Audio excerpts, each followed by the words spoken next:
For 20 years, Training Industry has been connecting training professionals with resources and best practices to advance the business of learning. Every course, every article, every conversation designed to empower the learning leader. What began as a simple idea has become a trusted source of information for professionals around the world. In 2005, our founder Doug Harward saw a gap in the corporate training market, a need for a place where training professionals could find trusted information about suppliers, tools, and best practices. From the spark of an idea, Training Industry began to grow, shaped by insights, innovation, and the voices of the training community. At the heart of it all is our team, a passionate group dedicated to creating meaningful change in the learning space. As we look back on 20 years of innovation, connection, and growth, we're filled with gratitude for our people, our partnerships, and the learning leaders who inspire us every day. Thank you for being part of our story. Here's to the next 20 years of advancing the business of learning. Happy anniversary, Training Industry. Welcome to the Business of Learning, the Learning Leaders podcast from Training Industry, where we speak with industry experts and thought leaders on all things learning and development.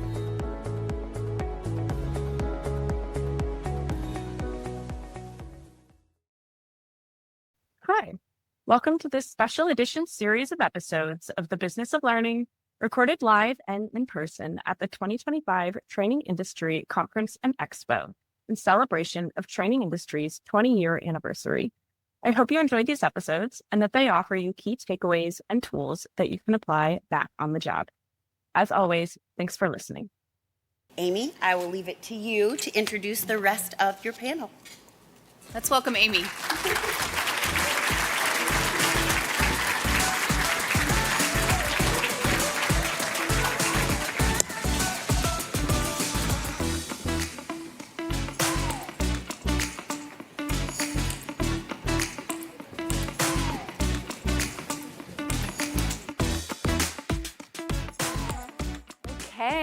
Hello and welcome, everyone. We are so glad to be here having this important conversation about the future of skills development for L&D.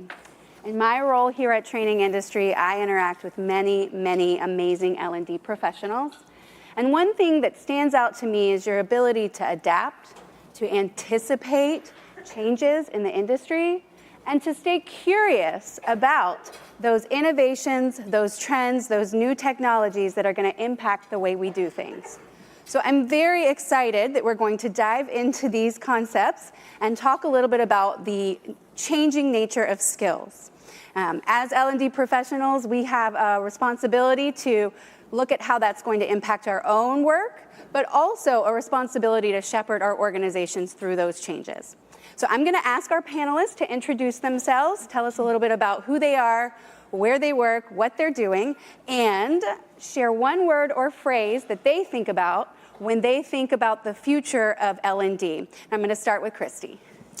Good morning, everyone. Such an honor to be here talking with you on this today. I'm very excited. My name is Christy Hooks. I am a Learning and Leadership Development Director for Weatherby Healthcare. And when I think about the future of L&D, I am so excited, and the one word that comes to mind for me is dynamic. Beautiful. Good morning, everyone. My name is David Lee Richardson. David Lee, one word. I'm the head of organizational leadership development for a company based out of Chicago. I am based out of Dallas, Texas. That company is Harris & Harris. And it's really two words for me, really based on the experience that we've had here so far at the conference. If I could think of two words that describe the future of L&D, it would be Nicole Bradford. Those of you who attended the session on yesterday get it, right? Those of you who missed it, strongly encourage you to get those footnotes or the PowerPoint that's available. And the reason Nicole Bradford is because she stated yesterday, she made several very impactful statements during her presentation. The thing that stuck out the most to me when she talked about the future of L&D, what it looked like, she mentioned skills-based. So, that's me. That's great.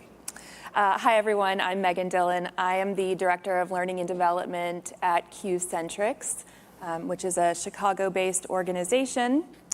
And I think the one word that I would use to describe the future of L&D is human. Thank you, Megan. Yeah. Good morning, everybody. My name is Aaron Jones. I am the Director of Onboarding and Training at Live Nation.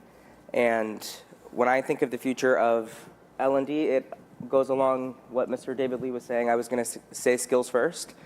I focus heavily on onboarding new hire experiences, and I feel like it's been really exciting to see how skills first and a new hire experience have really revolutionized the way that we're doing it at Live Nation. So I'm excited to continue to see how that bleeds into the rest of what's to come. Wonderful. Well, let's take it a step further. I want to dig a little bit deeper into what we think that future L&D state is. So Christy, my first question is for you. In your view, what does a future-ready L&D function look like? Yes, so many things. Strategic, efficient, tech-savvy, consultative, I think really great storytellers, and consultative and value-add focused. So I think being able to look down the road, around the corner, and translating trends and the times into effective strategies is going to be very important. Building in efficiencies everywhere that we can, not just to keep pace, but to actually set the pace. And then leaning into consultation with our stakeholders and our business partners to really inform and also influence, to really be partners in creating business and organizational solutions. So to the point of my colleagues up here, skills-based is going to be so important. And when you think about the keynote yesterday, it's no longer about tasks. It's about how do we get in the right mindset to truly be value add. That's great. Thank you. Can I add to that? I would love that. Just one thing. We talked about the one word that describes the future of L&D, and as you were talking, Dr. Hooks, it just occurs to me that collaboration, right, which is what the whole of this whole meeting is about, right? We've been doing this for some 20 years. And let's face it, we're not the only organization in the game who are doing what we do, but we pull together a variety of individuals who are either directly involved with what we do or they offer support to what we do. Like we have exhibit halls that's filled with vendors that don't directly do what we do, but they undergird what we do to make us more effective. So to me, it seems that the more collaborative we are as we're moving forward with the dawn of AI, that many of us some of us are struggling to grasp it, and a lot of us are kind of leading the charge with defining what the future's going to look like for us as we move forward with AI. But it just occurs to me that it's going to take a great deal of collaboration from all fronts, all these different areas, in order to be really effective and be a viable player as L&D professionals as we move forward. I love that. That undergirds some of that human element that you were talking about, Megan. And it is a great segue into my second question. So thank you, David Lee. Megan, this question's for you. What sources or signals do you rely on to spot future skills trends? I think you can kind of divide this up into maybe 3 categories or 3 buckets, if you will. I think looking at labor market trends, looking at what skills are in demand, and I think there's a lot of different ways you can do this. You can look at LinkedIn Learning, what's trending. I think just looking at open roles too, and kind of identifying what's trending with job openings. I think the second is also just looking at industry trends in general, whether it's L&D or adjacent industries. So reading those industry reports is obviously very helpful. And then third, I think that this is probably goes without saying, but looking at AI and automation, looking at trends and reporting around those areas can really help us kind of spot what part of our job is going to be, or the tasks rather, can kind of go to AI and automation.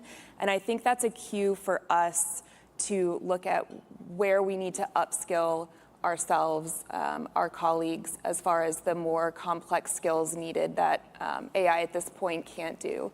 So whether it's problem solving, creative thinking, identifying those types of skills is a great place to start too. That's great. Yeah. I think it's interesting for me too, because I look at these reports and I look, I do the research online, but something that's been impactful for me is asking different business leaders, not just at my organization, but other organizations, where are the gaps? Where are the inefficiencies happening in your teams? And I feel like that's also really informed my future thinking of, okay, these are some skills that are going to be applicable for the folks that I am impacting. And this is kind of like the bridge where we need to fill in.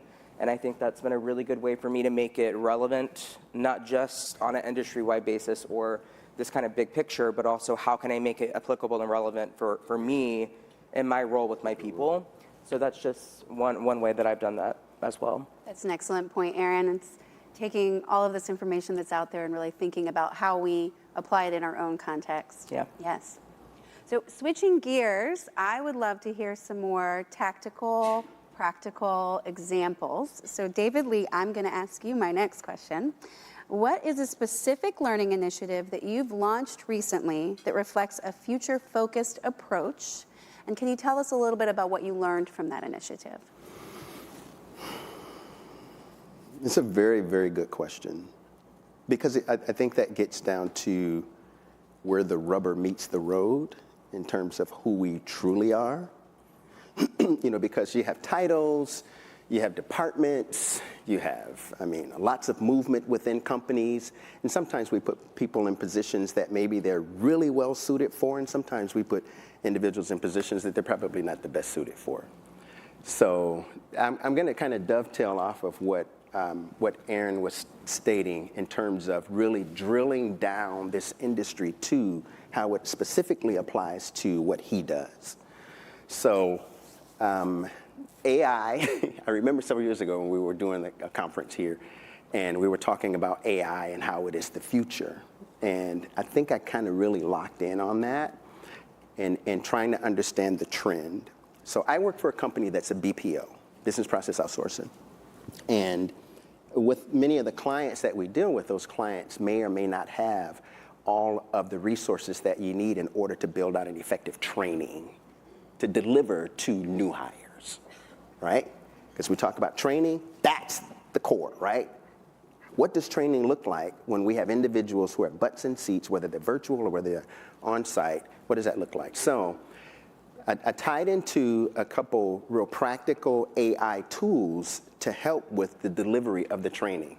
So formerly I worked as the Director of Training and Development, Learning and Development for a company, the CMI Group, that was acquired by Harris & Harris.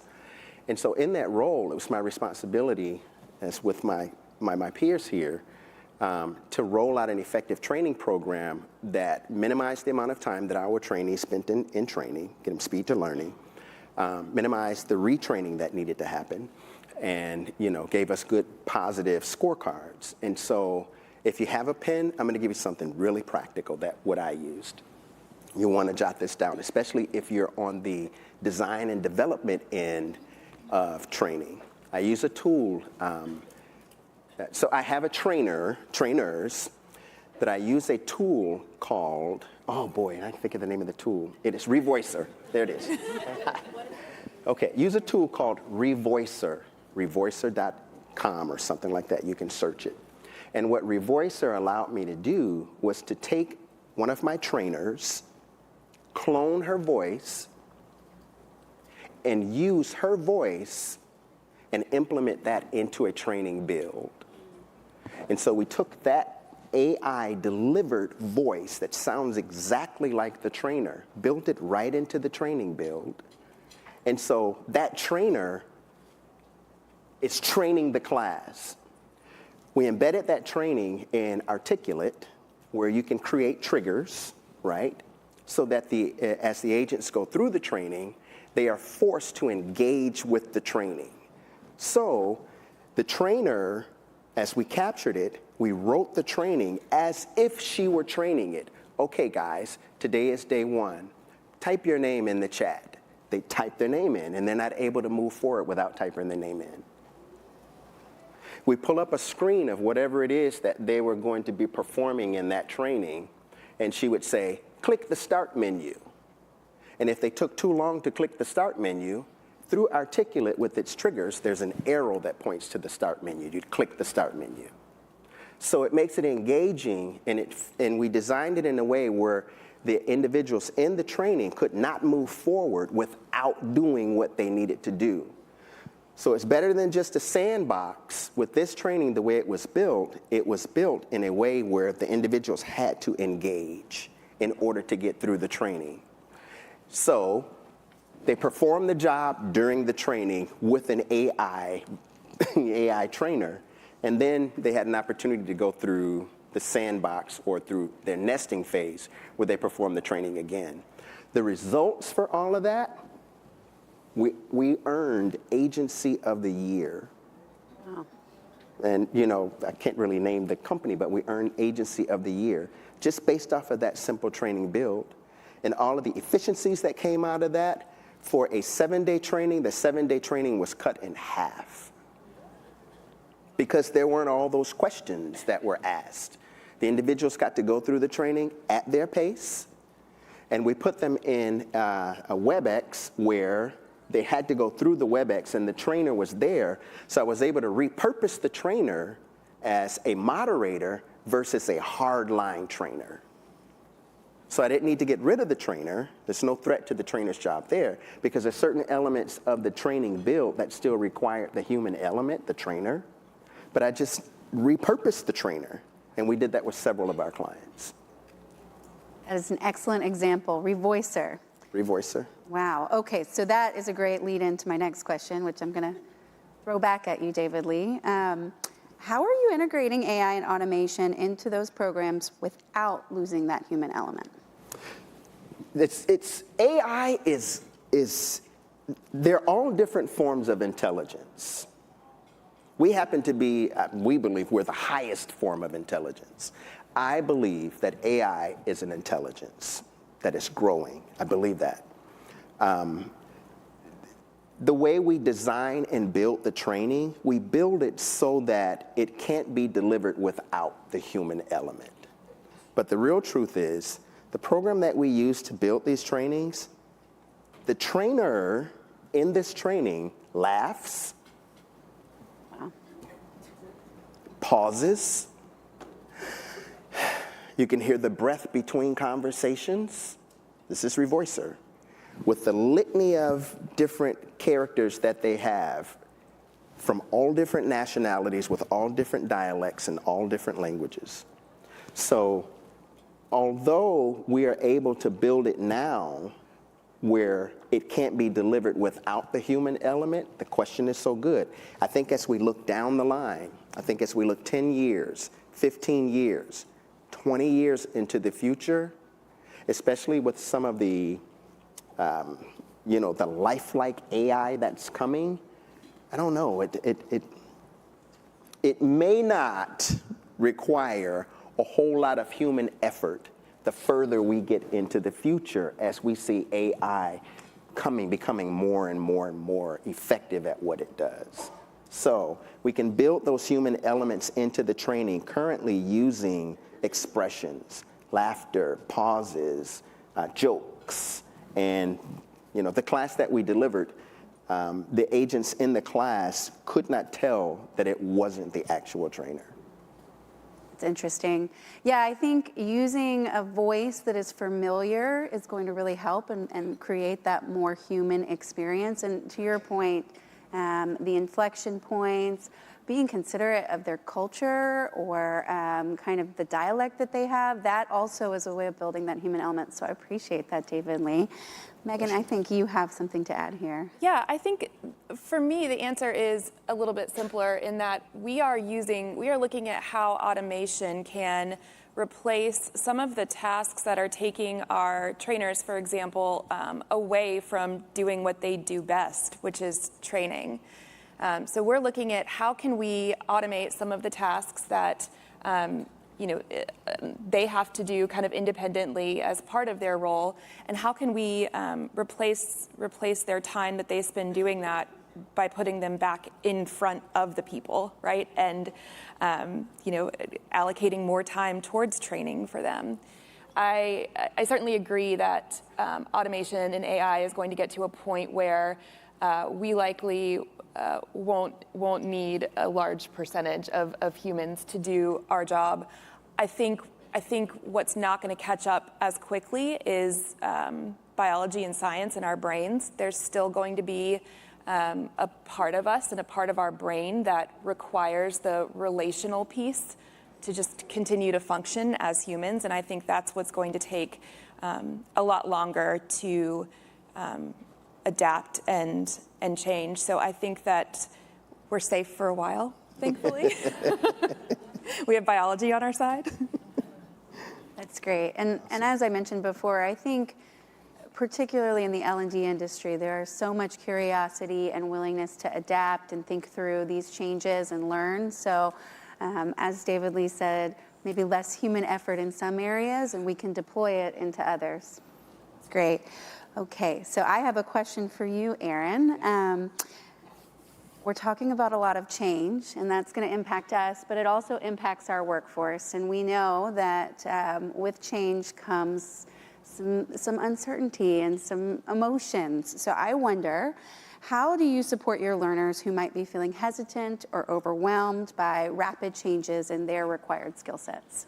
Yeah, I think it's a good question, and it goes really well with what we're talking about because we are experiencing a lot of change, I think, as L&D practitioners or in our roles, especially with how AI is being integrated. We're all doing it differently. We all have different parameters we're working within, so it's not the same. So the folks on the other end of that are also feeling that as well. And so I think there's a big opportunity to not only step in as this expert in the space that's helping to lead those changes, but how are we designing programs? How are we designing those pauses, those moments where we can really allow folks to feel grounded in what they're doing? And I think for me specifically, I focus so much on the new hire experience and onboarding. It has presented a really great opportunity for me to ask myself, how can I use these more innovative elements like AI to actually help people feel more confident quickly, more secure in their role quickly, more set up to succeed faster. And while doing that, it's also protecting the business, something that I had to do from day one in my role. I was brought in to help with a team that was experiencing a lot of high turnover. I work in live entertainment, and I work on, I work within the media and sponsorship division at Live Nation, and my folks are running around venues all year. They're at festivals, they're burnt out, so it's a lot of, they don't want to sit in a training. They don't want to sit in a 3-day experience where they're learning how to, be a better people leader. That is not always at the forefront of their mind, and I know a lot of you all probably can empathize, and you have similar situations. But for me, where I felt like I had the ability and it was going to be the most impactful was to catch some of that on the front end, and that's when I started to think about this skills-first approach with onboarding. And I didn't know that was something that wasn't widely done. It was out of a need. It was I didn't have a solution for the business leaders that were looking at me to solve this turnover problem. And I saw groups of new hires that were widely overwhelmed, trying to get their footing, doing their roles well, and also not be burnt out and not feel just completely depleted by the end of their first 6 months in their role. And so I took a step back and I said, wow, we really need to stop and ask ourselves some of these really hard questions. I think when we're trying to create a more seamless experience or a more grounded experience for our team members, it often comes back to have we asked ourselves some of the very simple questions? And that was something that I challenged myself whenever I joined this team, asking the business leaders and the folks that were actually requiring, who were setting the expectation. They couldn't necessarily articulate what some of those expectations were, which is perpetuating this idea of, I don't know how to do my job well, I don't have the time to do my job well. And we paused, and I said, what does it look like to do this thing well? And they couldn't answer it. They couldn't answer the question, and that's okay.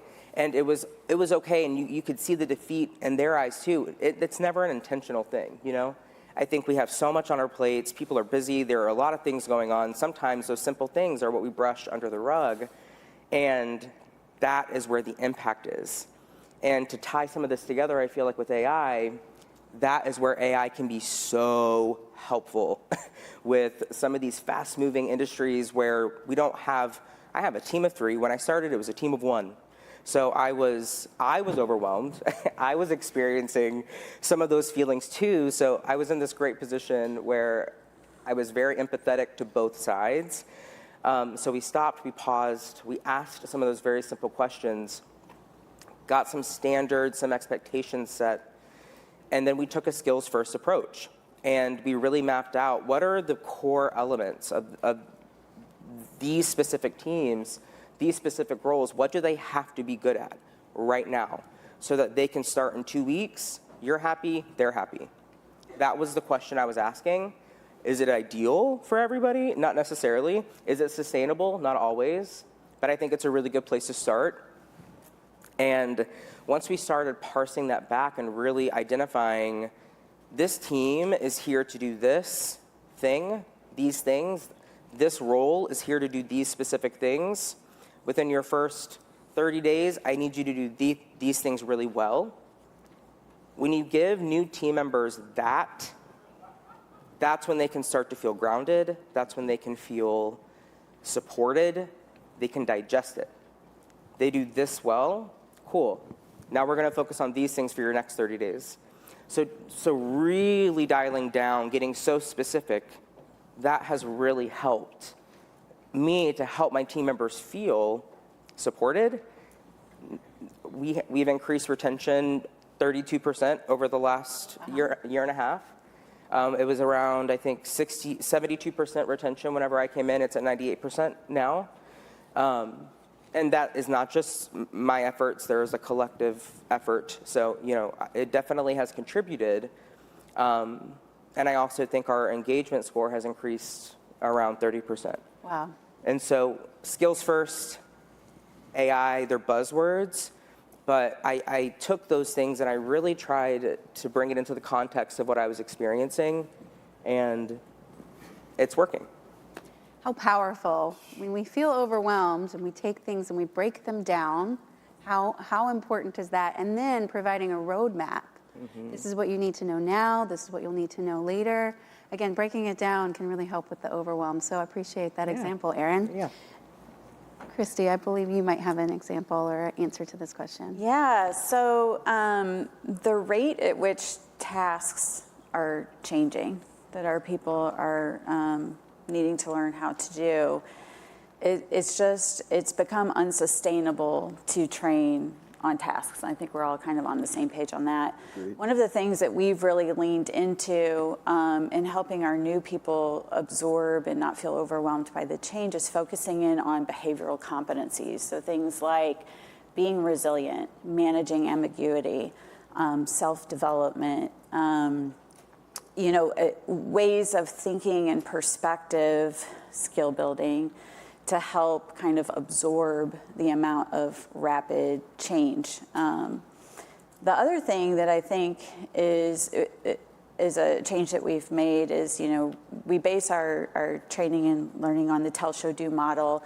And so leaning into AI for the tell piece, but then really leaning into the human element for the show and do piece. And I always think about my little one, he wants to be a ninja. and he wanted to learn how to do this like cartwheel into a ninja pose, thing. And I think about him, and it's like he'll practice on his own all day, but the minute he nails it, if I'm not there to see it, he is so upset, right? And it's almost like it just is deflating, and it loses the impact, right? And it's the same thing for our people. Like absorbing training and learning how to do something is one thing, but when you have that human element that's doing the show and the do alongside, and someone sees you nail it, right? That is a different feeling than having an AI chatbot say, "Great job," So I think that.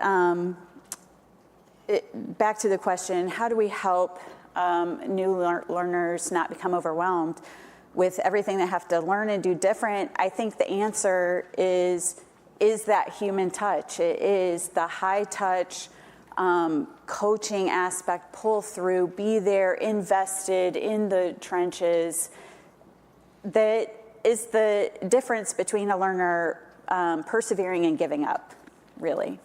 That's wonderful. Yeah. What I heard from both of you, I think, is starting with empathy, right? How are those learners feeling? How putting yourself in their shoes and then thinking through what you might need in that moment, whether it's celebrating your victories, breaking things down to a roadmap. That's great. I appreciate that. I really like that you're coming together to discuss it. It kind of gets at what you said a little earlier, Erin, about making sure that we talk through and understand how these things apply in our own context. It allows your team to kind of align around those ideas. So that's really a nice example. Thank you.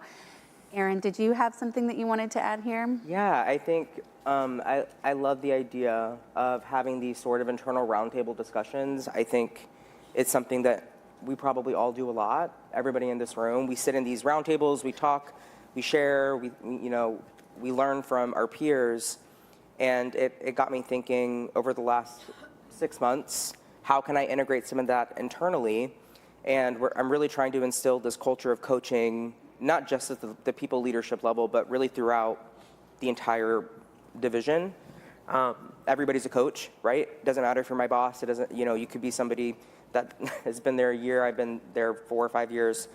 I can learn from you still. And one way that we're trying to kind of flip the narrative and really empower folks that not only maybe emerging talent or newer talent, but maybe we have some high potential team members who, they really want to grow into leadership roles. Having those opportunities to have structured discussion around a topic, but letting other people lead them and have the chance to really be a leader, a thought leader in those areas, whether or not it's something they're passionate about or something that's important to the business at that time. And I've found that it's been very beneficial just to spark ideas and creativity, and the output. Something that I focus on a lot and my teams are focused on a lot is how are we being more innovative and creative for our clients at our concert venues. So when you go to a concert and you see a booth, my people are the people that put the booth there. And they're working with the brands, and how can we make those exciting for fans? And we get so fixated on the business, the numbers, hitting the goals, that we don't often stop to pause and talk about ideas and just spark the creativity. And so it's been really, really great for that as well. And that's one way that I've been incorporating that, but I think it's been really, really impactful. There was a common element between the two things that you guys shared, and it was putting some of that initiative or that responsibility onto your team's hands and asking them to come provide some leadership in this realm. So come back and report on what they read or what they've learned. I love that. I think empowering our own teams is similar to empowering our learners, making it clear that that is a piece of their job role that you value and that you want them to engage in. Yeah. So thank you for those examples. Okay, so we've talked a lot about skills today. We know that as an L&D function, we are kind of shifting to emphasizing skills more in our initiatives. we are not the only function looking at skills. Skills span the breadth of many of our kind of employee-centered areas, from employee selection, promotion, succession planning, compensation. So my next question is about the overlap and how we work with those different areas. And this one is for you, Christy. Should L&D lead the skills conversation, or should we play more of a supporting role? Who really owns the future of skills development? So I would say both. We should lead and support. I'm all about empowering our team, and I do think that the role of L&D is evolving and needs to evolve. I would say that the starting point would be co-creation, right? People support what they co-create. However, I do think that L&D has the best front row seat to see what the skill needs are from our incoming employees, and that we should be using strategic consultation to inform and to influence the decisions around skill development. At the end of the day, L&D is the SME on skill development, and I think that teams should be bold on, really consulting, of course, partnering, but using their influence and being strategic about how we're defining and pulling through skill development in our corporations. I would like to add to that. I agree 100% with what you're saying. I mean, Dr. Duvernay, we are hired, trained, and paid to own it. That is the expectation of our industry. We've built an entire ecosystem around owning it. We own it. We define it, right? And we lead it. And so for all of our stakeholders, they look to us for that expertise, like exactly what Dr. Hooks is talking about. They look to us for that. Now, how we execute it is exactly, I agree with everything that you're saying. How we execute it may require collaboration, right? It may require that. It may require partnering with subject matter experts, because we all know that we don't build training functions and we don't build training content, or training ecosystem within companies. We don't do those things within vacuums, because we have to be strategically aligned, right, to our stakeholders and whatever the business objectives are. And in order to do that, we have to understand what's driving the business for our partners, right, for our stakeholders.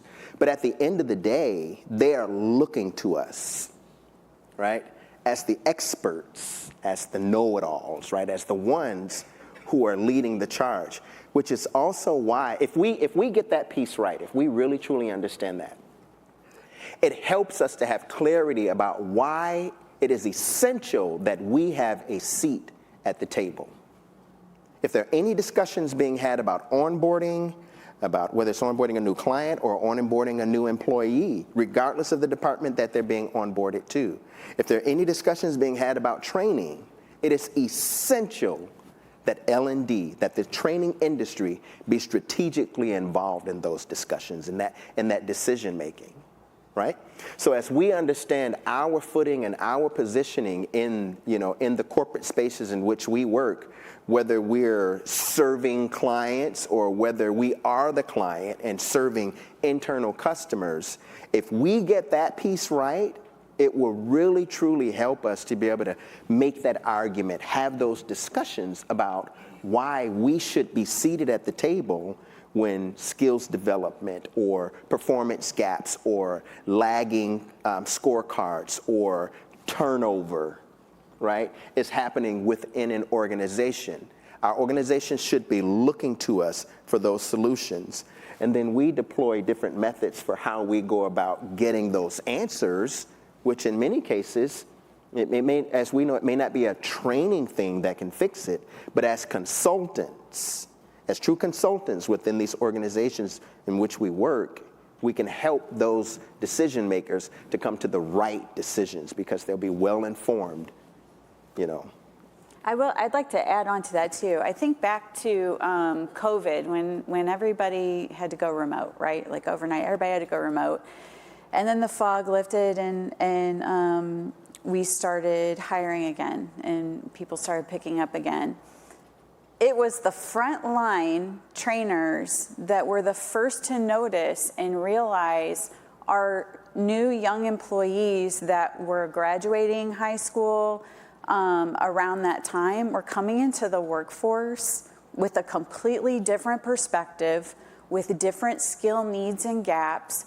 And it was L&D that identified that, right? Because our hiring didn't change. What we were hiring for didn't change. And once we started seeing the effects of culture and the times coming in through our new employees, it was L&D that was at the front of the line saying, hey, we're seeing this. Hey, they're struggling with this. Hey, this is new and different. We need to consider this.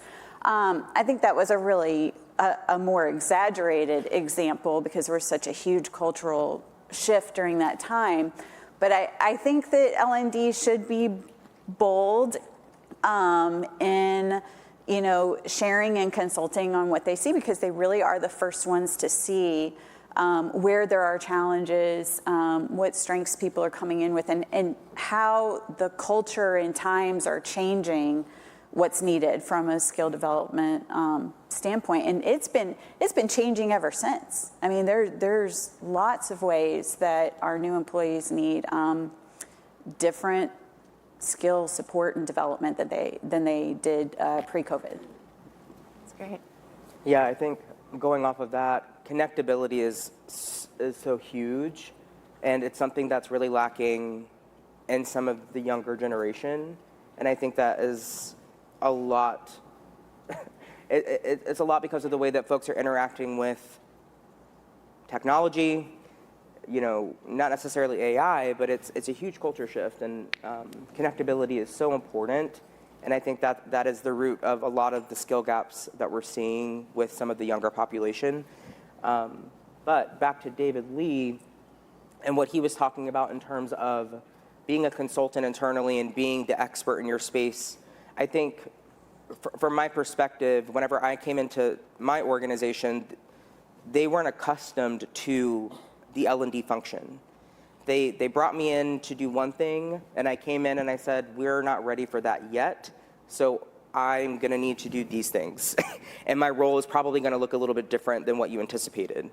And so a lot of it's been education, me educating them on what they actually need just by knowing what they're actually looking for.